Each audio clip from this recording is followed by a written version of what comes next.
Good morning. Welcome to Cranes Creek Acres. We're out here working on the garden spot. We have got our mobile chicken coop built and ready to go. I've posted another video about that if you want to go back and look, see a little bit about constructing that. We're getting ready to turn this grass into a garden, and so we're going to bring some chickens in, have them eat the weeds and grass and everything else, scratch it around. We've got some wood chips here that I had from last year. And so the chickens are going to come in and basically scratch all that up and prepare the ground. And so I'm still going to have to bring in some amendments and different things like that. But today we're going to talk about fencing. So I'm going to come in, set up the poultry netting to go around where the chickens are going to be and get ready to bring our chickens in. We'll also discuss some fencing on our property, and we'll talk about that. I hope you come along and enjoy the video with me today.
So this is our poultry netting.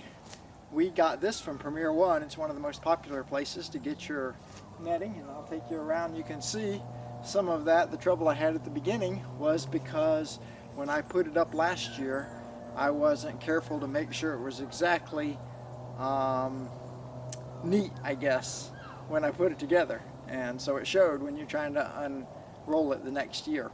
But it wasn't that bad to unroll. And so I'll take you around and show you. We got fiberglass rods that we put on the corners to keep it tight, and we got a we got a solar fence charger for it, but that way we don't have to have electricity out here. At the time when I first set it up, I didn't have electricity, and that's why we have the solar one. But of course, if you've got electricity, you don't need to spend the extra expense on solar. But let's take you around and show you some of our other fencing.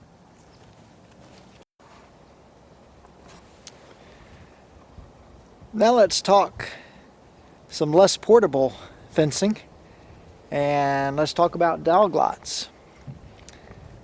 This kind of fencing can be really valuable for holding pets in a confined area. I've got it here for my dog, and the idea was that we were going to do this so that we didn't have puppies. And as you see here, if I can get one to come around here, we got a little puppy right here.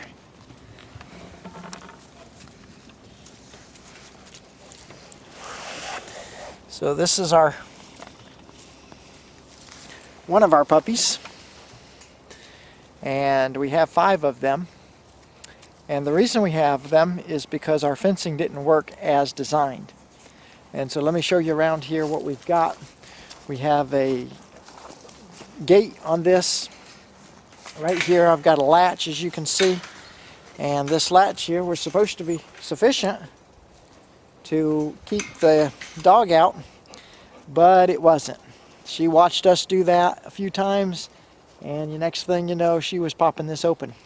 So what we tried to do next was we tried to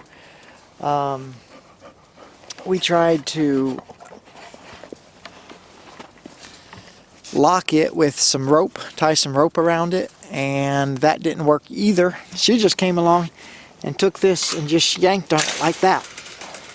And so that's how she was able to get out, and of course she was bred while she was out.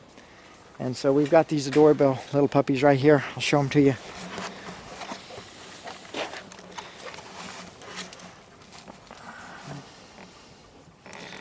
So they're a little tuckered out. They've been playing all day.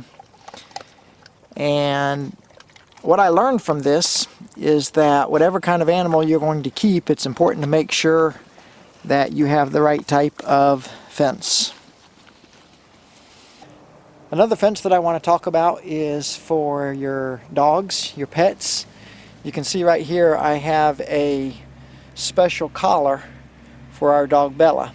And the purpose for this is to keep her in an area within our fenced-in area. We don't want her to be able to run everywhere. And so we've got a underground wire that vibrates when she gets close to it. And of course, if she gets right on top of it, it will create a shock. But there are other options that you can put on it. You don't have to make it where it'll shock them, so that once they get trained, the vibration is enough to keep them inside the perimeter fencing. And so this works pretty well for her. Not perfect, but for the most part it works. And so that is you can find these on Amazon, and I'll try to put it in a link below so that you can see the one that we used. We're really happy with it. I think it comes with 500 foot of wire, which will give you around, I don't remember, maybe it's more than that. Maybe it's, anyway, I think we have about 3/4 of an acre that is fenced in for her. And so that works pretty well for a invisible type fence. And so that's a fence that can be useful on the homestead. Another fence that you'll want to have on your property is a perimeter fence. Now there's a couple things I've heard about perimeter fences. One is if you want to make your property more valuable, you should fence it in. It makes it where you can keep livestock on your property. If anytime you're going to have animals, you've got to have some way of controlling them. And so your fencing is really important. The other thing I've always heard is that good fences make good neighbors. So by keeping your animals on your property, your neighbors are going to be a lot happier with you. So the kind of fencing that I chose to go with, as you can see right here, is a high tensile wire that we put on. I chose to go with 5 strands, or excuse me, I chose to go with 8 strands. And the reason I chose 8 strands was I wasn't sure what all I wanted to be able to keep on our property. But I knew if I went with 8 strands of wire, there shouldn't be anything that we couldn't have on the property. The bottom wire is only about 3 inches off the ground, and then there's about a 4-inch spacing. You can see them right here. And it just works its way up to eventually up here at the top, we're looking at 8 inches of spacing between those top wires. Let's talk about some of the pros of this kind of fencing. Number one, I would say that the price is probably one of the biggest pros. It's a relatively inexpensive way to fence in your property. We did 8-strand wire, and I have a post every 50 feet. And this was a pretty economical way of fencing in 6 acres. Also, it's pretty easy to do when you only have to, or when you can space out your fence post by 50 feet. It's a whole lot less time consuming than if you're doing every 16 feet or every 8 feet for some of your fences. So those are some of the pros of it. Another pro would be that when a tree falls on it, it's relatively easy to fix. This wire is flexible. And so if you'll see right over here, I'll come put on this wire, and you can see how much give there is in this wire. So earlier today, I came out and I cleaned up some branches that had fallen down from a neighbor's property and had weighted it down, pulled the branches off, the wires come back up. So that's a definite pro with this type of fencing. Now there's some cons with this kinds of fencing as well, and that is that it requires electricity in order to really make it work. This is not a barrier fence, and so animals can just squeeze between the wires. They can push on the wires. They've got quite a bit of give in them. And so in order for it to be a barrier that's really effective, it has to have an electric charge on it. And so you've got to buy an electric fence charger. And so that's one of the cons. And any time that it isn't effective, in other words, if some trees get on it and ground it out, immediately animals are able to come through. And so those are, or that is one of the cons with this type of fencing. But you definitely are going to want a perimeter fence on your property. It comes in really handy to keep animals in, and when you can do the outside lines of your property, it makes your land more valuable. So there are several different kinds of fencing that you can go with. So far I'm still really happy with the high tensile electric fence, but I'm not keeping livestock on it currently. And so I just now have, if you look around behind me here, we've got about 3 acres here that we have cleared, and we haven't done anything with it yet, but we're getting ready to develop it. It takes a little bit of time. It was all covered in trees like you see behind me here, and so we're just working through this process of getting our land ready, making it usable. And in order to make it usable, one of the first things you have to have is you have to have fence.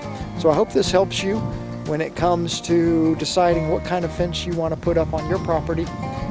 Thanks for watching. Look forward to seeing you in the next video. Have a blessed day.